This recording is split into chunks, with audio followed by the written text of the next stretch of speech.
All right, whenever. Good morning, everyone. About a month ago, I took a road trip to Arizona, and along the way I usually get bored.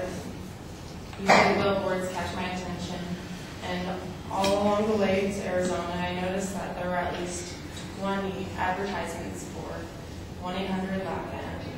And on those billboards, you always see like photos of people before and after getting the lap band, and most of them, seem really confident and seem like they have lost a lot of weight, like saying that they have lost anywhere between 80 to 100 pounds from just getting the lap band.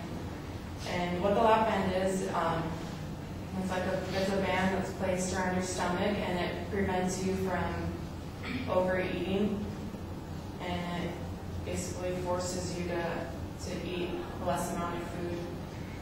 And in some advertisements, they even tell you to stop dieting and just get a lap band to fix that issue for you.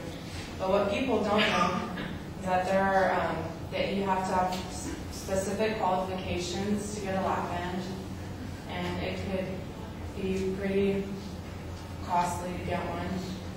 There are complications involved with getting a lap band, and last but not least, the lap band requires you to stay on a strict diet plan, like before and after getting one.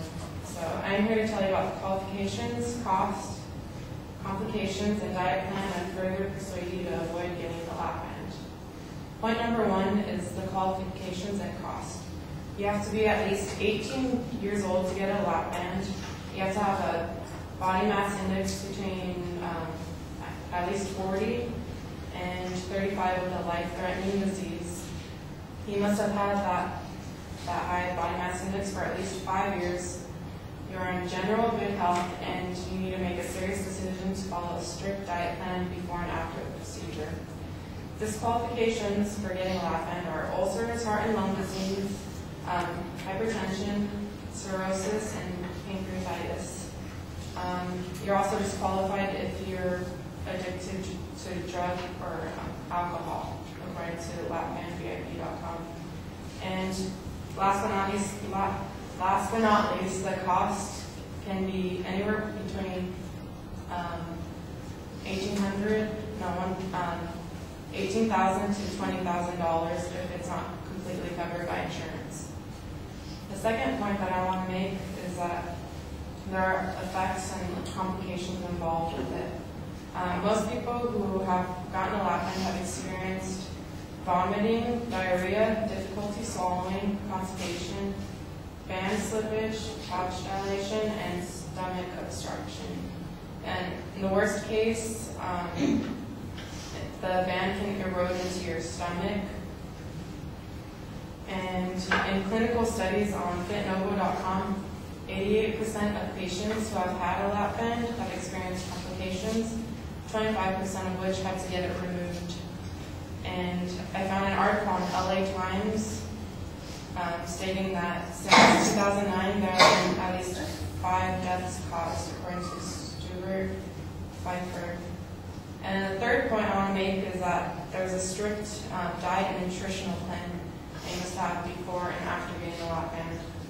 And although the lap band prevents you from eating a lot of food, it makes you feel full, and a lot of people think you can just eat whatever you want.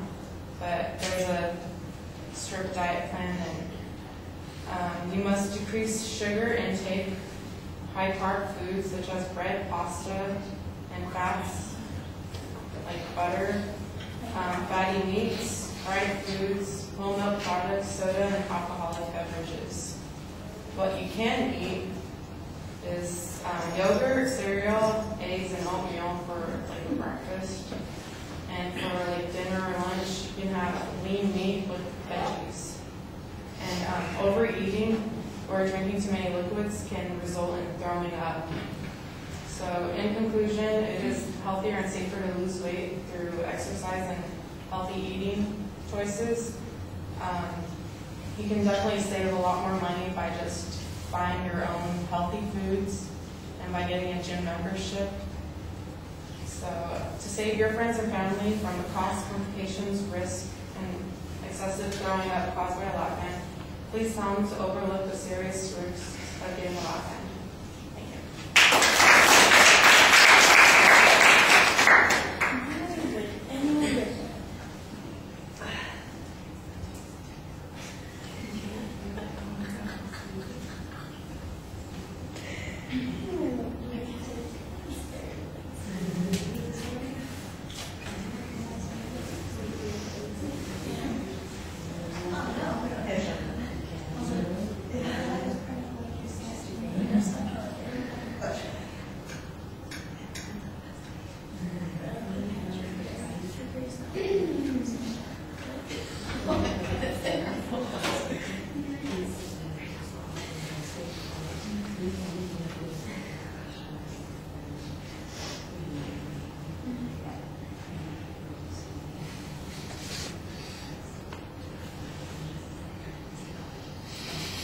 All right, Maria, what did you think?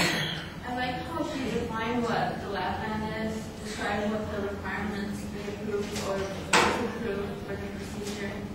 I like how she gave what the cost was, but in the side effects. But it sounded more like she was advertising it instead of telling us the bad and glad she could have used more statistics about the side effects, or not the side effects. How bad it affects people or opposed to the benefits. She could have done that argument a little bit more stronger. And it was a little bit short. So I think she could have done a little bit more research. All right.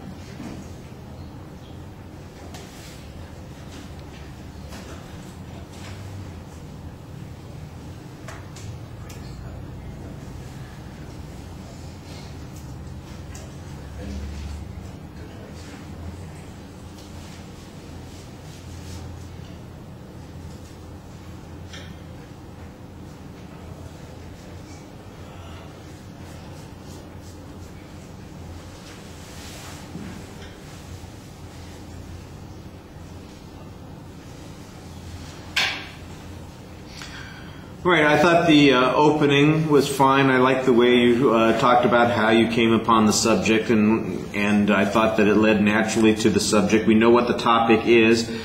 You do kind of give us the definition and the background on it before you tell us what your point of view is, and in fact it felt like you had previewed what the contents of the speech were before you told us what direction you were going to be trying to advise us on, and that felt a little bit backwards, but there is a pretty clear structure set up at the beginning of the speech.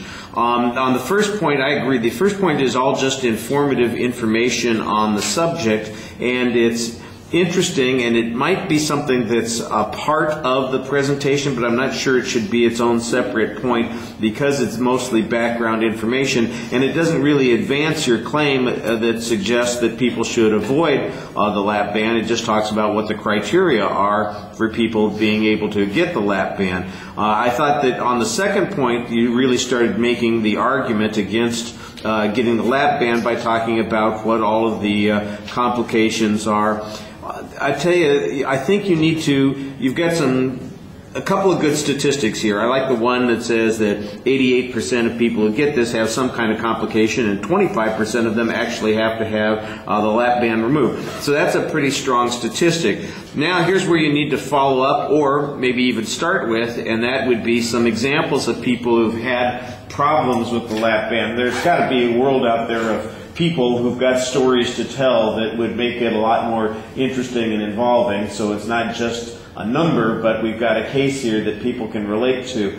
And maybe the hypothetical of somebody vomiting all the time is enough to discourage somebody from doing this. But I'll tell you what, if you've got some woman in her late 30s or early 40s who is telling this story about how miserable she was, or some guy who talked about how the lap band choked off his stomach and he nearly died as a consequence of this, I think that would be very effective. And he said that 5 people have died. Well, let's hear a little detail about those kinds of things too. That's the extreme risk. It doesn't seem to be the biggest problem. It's not like 88% of the people who get the lap band die, but we do have some pretty severe consequences here. And there's